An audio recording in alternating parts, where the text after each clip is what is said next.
இந்திய மண்ணை பொறுத்தவரையில் மனிதம் என்பது முற்றாக சிதைந்து கிடக்கிறது. யாவற்றையும் சாதி பார்த்தே அணுகுகிற அவலம் இங்கே காலம் காலமாய் கோலோச்சி கொண்டிருக்கிறது. எனவே குடிசைகள் எரிந்தால் எந்த சாதிக்காரன் குடிசைகள் என்று பார்த்துவிட்டு அவன் அதை பற்றி சிந்திக்கிறான்.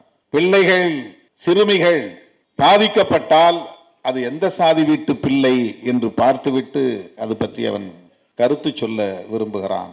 இப்படிப்பட்ட இந்த சமூக கட்டமைப்பில் இவற்றையெல்லாம் தாண்டி மாந்தநேயத்தோடு நாம் இதை அணுக வேண்டும் என்கிற உணர்வு ஜோசப் ராஜா போன்ற இளைஞர்களின் உள்ளத்திலே துளிர்விட்டிருக்கிறது என்றால் அது அவர் உள்வாங்கிய அரசியல்தான், மார்க்சிய அரசியல்தான் என்பதை நம்மால் உறுதிப்படுத்த முடிகிறது.